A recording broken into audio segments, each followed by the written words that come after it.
পর্ব ১৪। নীল আদ্রিতা। আমি তোমার হাজব্যান্ড আদ্রিতা। নীল আদ্রিতার চোখের দিকে তাকিয়ে কথাটা বলল নীল। এতক্ষণ পেঁচার মতো অবাক গোল গোল চোখে নীলের দিকে তাকিয়েছিল অর্পিতা।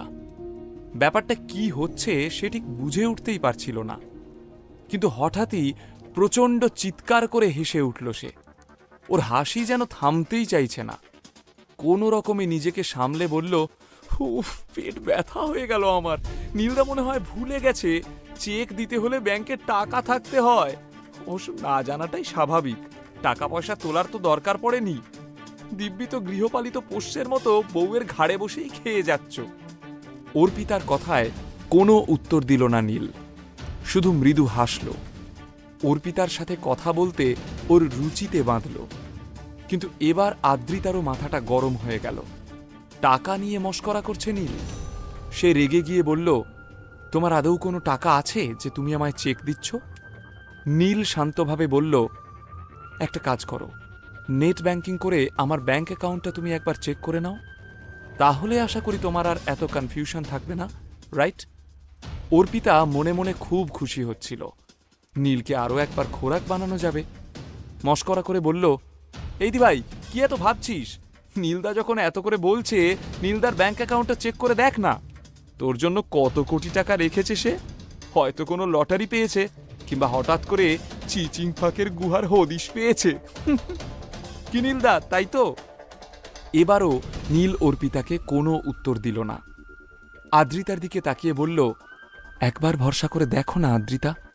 সদ্য সংকুচিত নীলকে এইভাবে দৃঢ় গলায় আত্মবিশ্বাসের সঙ্গে কথা বলতে দেখে ভীষণই আশ্চর্য লাগছিল আদ্রিতার। অর্পিতা আর নীল দুজনের জোরাজোরিতে আদ্রিতা নিজের মোবাইলেই নেট ব্যাংকিংয়ের মাধ্যমে নীলের ব্যাংক অ্যাকাউন্ট চেক করতে গেল। পাসওয়ার্ড দেওয়ার সময় নীল মুখ নিচু করে আদ্রিতার কানে কানে বলল, তোমার জন্মদিনের তারিখটাই আমার নেট ব্যাংকিংয়ের পাসওয়ার্ড। অদ্ভুত লাগলো আদ্রিতার। অবিশ্বাস আর বিস্ময় দেখা দিল আদ্রিতার চোখে মুখে। পাসওয়ার্ড দিতেই নীলের ব্যাংক স্টেটমেন্ট আদ্রিতার মোবাইল স্ক্রিনে ভেসে উঠল। কয়েক মুহূর্তের জন্য আদ্রিতা যেন স্তব্ধ হয়ে গেল। ব্যাংক অ্যাকাউন্টে স্পষ্ট দেখা যাচ্ছে লাস্ট ব্যালেন্স ৫ কোটি টাকা। নিজের চোখকে যেন বিশ্বাস করতে পারল না আদ্রিতা। ব্যাংক অ্যাকাউন্টের ডিটেলস দেখে আবারও নীলকে অপদস্থ করবে ভেবেছিল অর্পিতা। ব্যালেন্স দেখার জন্য প্রায় ঝুঁকে পড়েছিল মোবাইলের উপর, কিন্তু ব্যালেন্সটা দেখে হাঁ হয়ে গেল অর্পিতার মুখ। আদ্রিতা বিভ্রান্ত গলায় নীলের দিকে তাকিয়ে বলল, এত টাকা তোমার অ্যাকাউন্টে এলো কিভাবে? তুমি তো কোনো চাকরিও করো না, না কোনো ব্যবসা করো। এই টাকা তুমি কোথায় পেলে নীল? আদ্রিতার কথা শুনে অর্পিতাও যেন সম্বিত ফিরে পেল। দ্বিগুণ উৎসাহে লাফিয়ে বলে উঠল, নির্ঘাত কোনো ভুল কাজ করেছে। দি ভাই, আমি তোকে বলছি, একটা বড় সর্বনাশ ঘটাবে নীলদা। তুই এখনই একটা ব্যবস্থা। অর্পিতা কথা শেষ করার আগেই আদ্রিতা চিৎকার করে উঠল, আহ, তুই থামবি একটু? আমায় একবার বিষয়টা ভাবতে দে। দিদির এমন ব্যবহারে অর্পিতা থেমে গেল। আদ্রিতার মাথা কাজ করছে না। নীলের অ্যাকাউন্টে এত টাকা কোথা থেকে এলো? এরই মধ্যে ঘরে ঢুকল আদ্রিতার মা চিত্রা সেন। গম্ভীর গলায় বলল, কি হলোটা কি? এত চেঁচামেচি কিসের শুনি?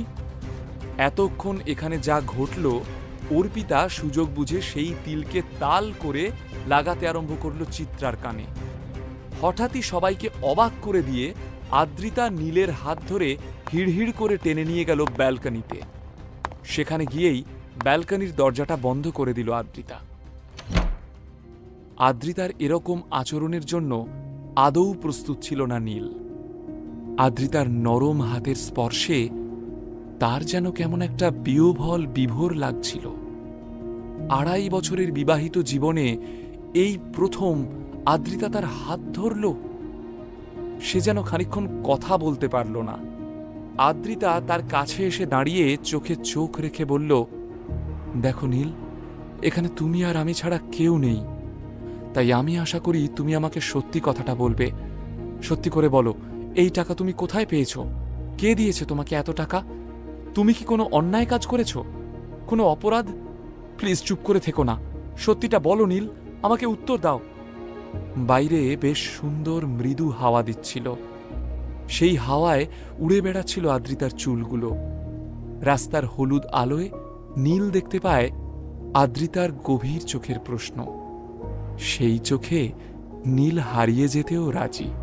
আদ্রিতার চোখে চোখ রেখে নীল বলল, আমি যদি বলি যে আমি বিশাল বড় একটা কোম্পানির বিরাট উঁচু পদে রয়েছি, আর এই সব টাকা আমার নিজের টাকা? আদ্রিতা কিছুক্ষণ নীলের চোখের দিকে তাকিয়ে রইল। সত্যিটা খোঁজার চেষ্টা করছিল সে, কিন্তু পর মুহূর্তেই ও চোখ সরিয়ে নিল। ওর মুখে ফুটে উঠল অবিশ্বাস ও বিরক্তি। সে বলল, আমি এখানে তোমার কাছে রূপকথার বানানো গল্প শুনতে আসিনি নীল। সত্যি কথাটুকু জানতে চেয়েছিলাম, কিন্তু সেটা বলার মতন সৎসাহস তোমার নেই। থাক, আমি আর কিছুই জানতে চাই না। চাই না তোমার টাকা। আমার কোম্পানি যদি দেউলিয়া হয়ে যায় তো যাবে, কিন্তু কোনো পাপের টাকায় আমি আমার উন্নতি চাই না।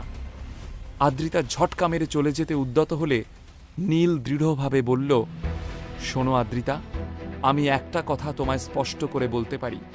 আমার কোনো কথা তুমি বিশ্বাস করতে না চাইলে করো না, কিন্তু এই টাকা কোনো অন্যায় পথে উপার্জন করা টাকা নয়।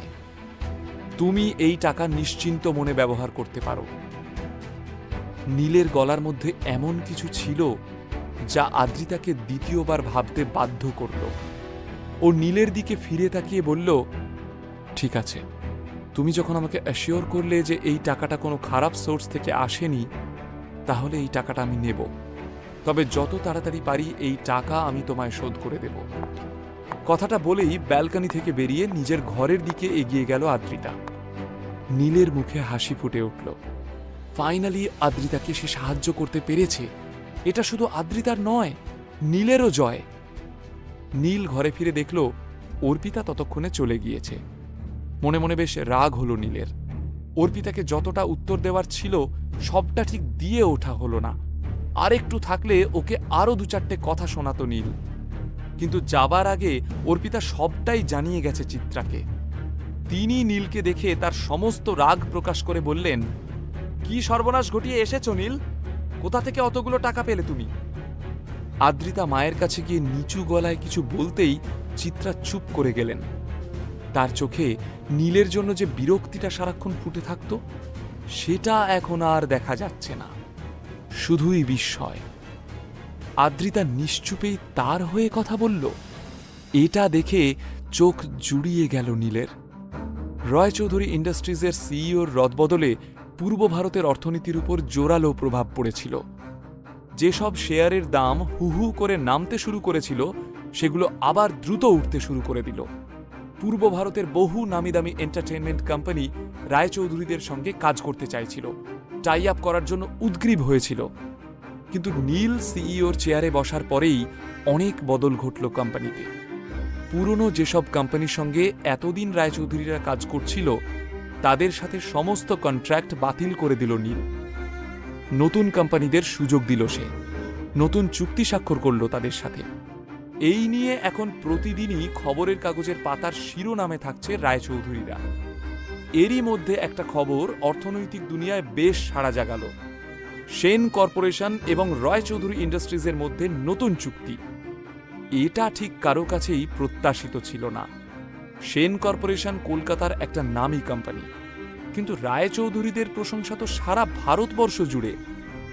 তবে সব থেকে নজর কাড়ল একটা ঘটনা। দুই কোম্পানির এই কন্ট্রাক্ট সাইন হল আদ্রিতা সেনের তত্ত্বাবধানে। সেন কর্পোরেশনের নাম লোকমুখে বেশ চর্চিত হলেও ব্যবসায়িক মহলে আদ্রিতা সেনকে তেমন কেউই চিনত না। এখন কিন্তু আদ্রিতা সেনের নাম সবার মুখে মুখে। কিন্তু সবচেয়ে বেশি যার কাছে এটা বিস্ময়ের, সে হল স্বয়ং আদ্রিতা। এমন অভাবনীয় ঘটনা যে আদৌ ঘটতে পারে সে স্বপ্নেও ভাবতে পারেনি। কারণ নবীন কাকার মতো রায়চৌধুরীদের নতুন সিইও আদ্রিতার সাথেও দেখা করেননি, কিন্তু ভীষণ খাতির যত্ন করে সেক্রেটারির হাত দিয়েই কন্ট্রাক্ট পেপার পাঠিয়েছিল আদ্রিতাকে। পুরো কন্ট্রাক্ট পেপার পড়ে আদ্রিতা তো অবাক। সবটাই তাদের স্বার্থের অনুকূলে। এও কি সম্ভব? এ যেন ম্যাজিকের মতো। সই করতে দুবারও ভাবেনি আদ্রিতা। নিজের এই সাফল্যকে ও নিজেই বিশ্বাস করে উঠতে পারছিল না। আর সেন পরিবার তো আনন্দে উচ্ছ্বাসে ভেসে যাচ্ছিল প্রায়। শহরের সব থেকে নামী হোটেলে এই বিজনেস ডিল ক্র্যাক করার আনন্দে পার্টি থ্রো করেছিলেন স্বয়ং শ্রীমতী কল্যাণী সেন। সেই পার্টির মধ্যমণি নীল শাড়ি পরা আদ্রিতা।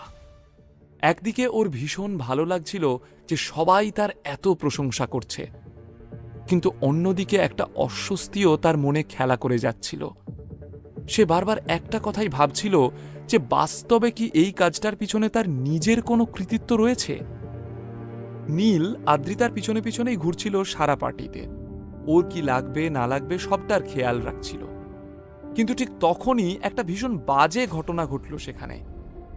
নীল এবং নবীন কাকার মধ্যে এক গুরুতর ঝগড়া বেঁধে গেল। নীলের কলার টেনে ধরলেন নবীন কাকা, প্রায় চড় মারবেন এমন অবস্থা। সমস্ত অতিথিরা তা দেখে অবাক হয়ে গেল, কিন্তু কেউ এগিয়ে গিয়ে থামালো না নবীন সেনকে। শুধুমাত্র একজনই দাঁড়ালো নবীন সেনের সামনে নীলের ঢাল হয়ে। সেটা আর কেউ না, সে নীলের স্ত্রী আদ্রিতা। নবীন কাকা এবং নীলের মধ্যে কি এমন ঘটেছিল যে পার্টিতে হাতাহাতি শুরু হয়ে গিয়েছিল? আদ্রিতা নীলের ঢাল হয়ে দাঁড়িয়েছিল, কিন্তু কেন? তাহলে আদ্রিতাও কি নীলকে ভালোবেসে ফেলল?